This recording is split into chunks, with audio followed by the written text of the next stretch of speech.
మన ఈ ఛానెల్‌ని సబ్స్క్రైబ్ చేసుకున్న ప్రతి ఒక్కరికి నా హృదయపూర్వకంగా కృతజ్ఞతలు.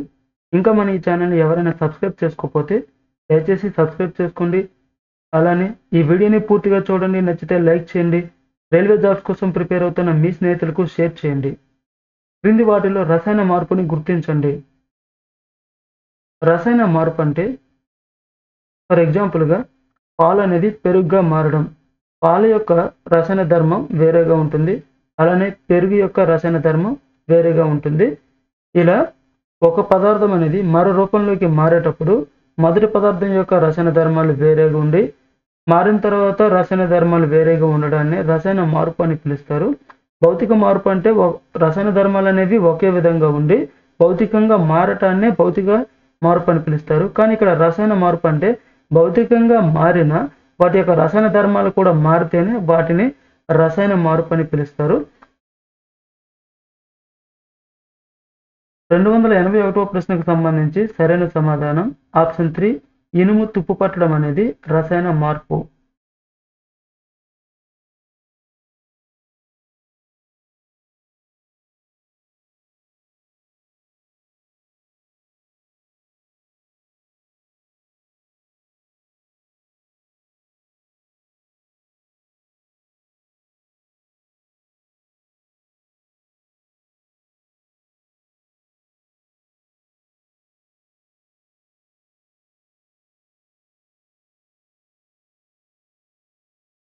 పొటాషియం మూలకమును క్రింది వాటిలో దేనిలో నిల్వ ఉంచుతారు?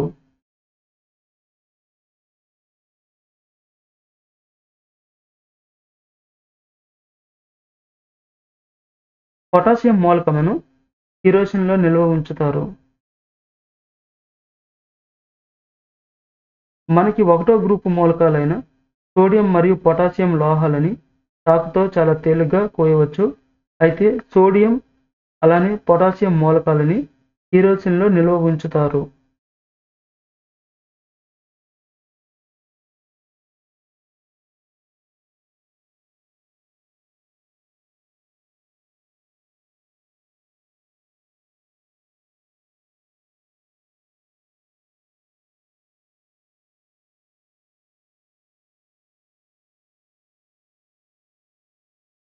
క్రింది వాటిలో భౌతిక మరియు రసాయన మార్పులు రెండూ ఉండేదాన్ని గుర్తించండి.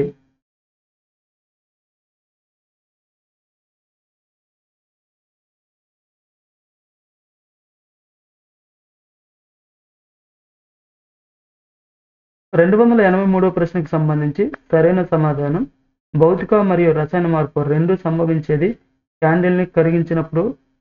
క్యాండిల్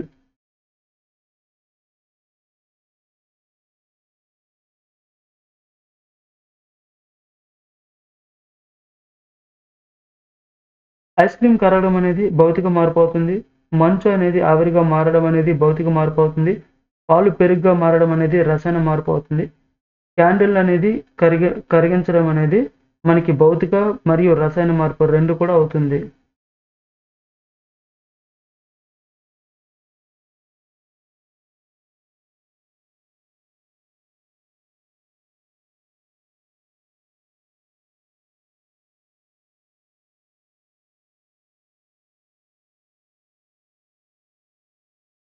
ఆధునిక ఆవర్తన పట్టికలోని ఏ గ్రూప్ మూలకాలను క్షారలోహాలు అంటారు?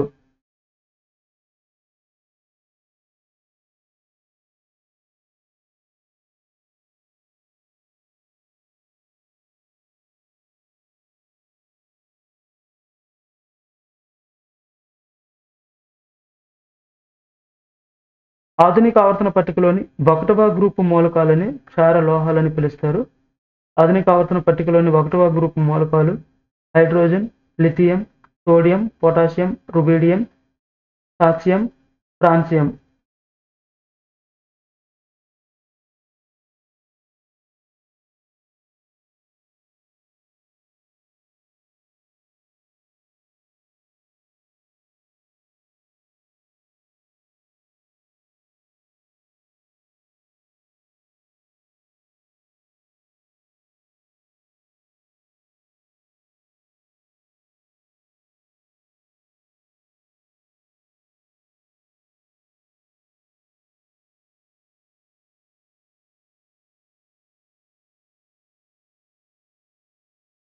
గాలిలో నైట్రోజన్ శాతం ఎంత?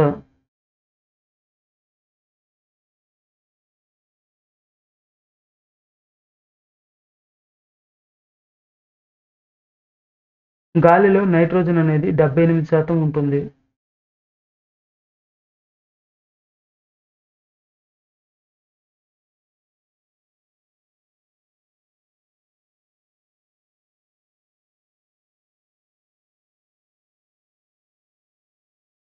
ఆవర్తన పట్టికలోని ఏ గ్రూపు మూలకాలు నీటితో చర్య జరిపి బలమైన క్షారధర్మాలు కలిగిన లోహ హైడ్రాక్సైడ్లను ఏర్పరుస్తాయి?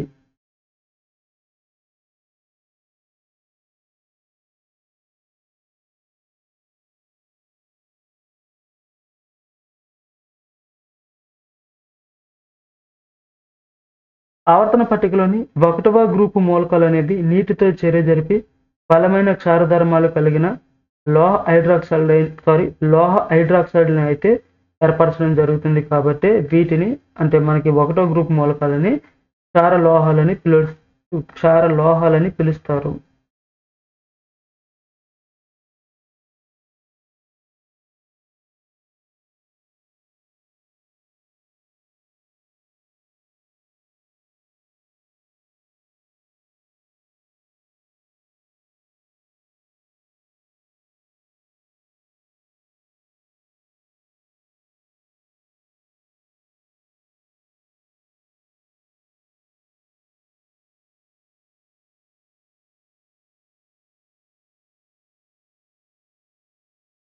ఇనుము తుప్పు పట్టడం వల్ల దాని బరువు ఏమవుతుంది?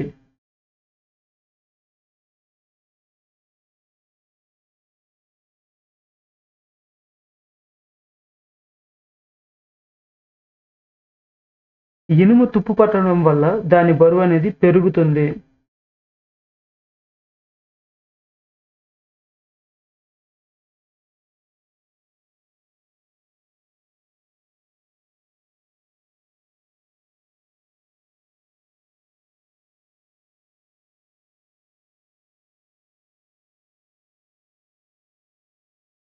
ఇనుము తుప్పు పట్టకుండా ఉండేందుకు దానిపై జింకుతో పోత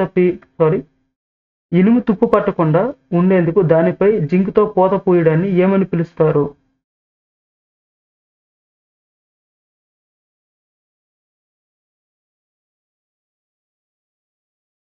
ఇనుము తుప్పు పట్టకుండా ఉండేందుకు దానిపై జింకుతో పోత పూయడాన్ని గాల్వనీకరణం అని పిలుస్తారు.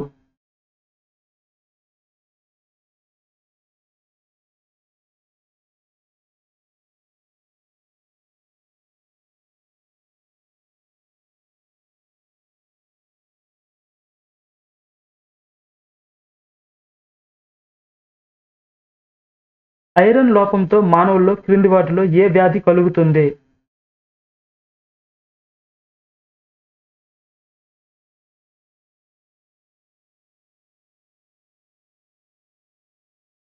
ఐరన్ లోపంతో మానవుల్లో రక్తహీనత అంటే ఎనీమియా అనే వ్యాధి అయితే కలుగుతుంది. విటమిన్ బి వల్ల బెరిబెరి వ్యాధి వస్తుంది. విటమిన్ బి2 వల్ల గ్లాసైటిస్ అనే వ్యాధి వస్తుంది. విటమిన్ బి3 వల్ల పెల్లాగ్రా అనే వ్యాధి వస్తుంది. మనకి రక్తహీనత అనేది రక్తంలోని ఐరన్ లోపం వల్ల మనకి రక్తహీనత అనేది రావడం జరుగుతుంది.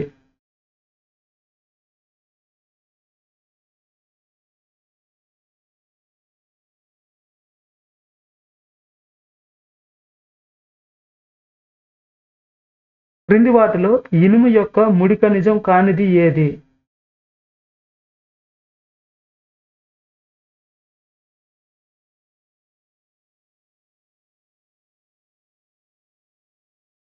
క్రింది వాటిలో ఇనుము యొక్క ముడి ఖనిజం కానిది బాక్సైట్.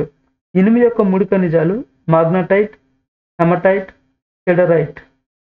ఈ బాక్సైట్ అనేది అల్యూమినియం యొక్క ముడి ఖనిజం.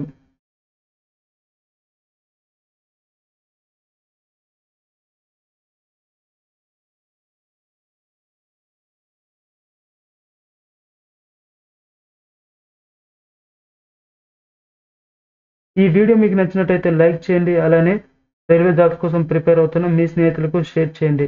మన ఈ ఛానల్ని ఇంకెవరైనా సబ్స్క్రైబ్ చేసుకోకపోతే దయచేసి సబ్స్క్రైబ్ చేసుకోండి. Thank you.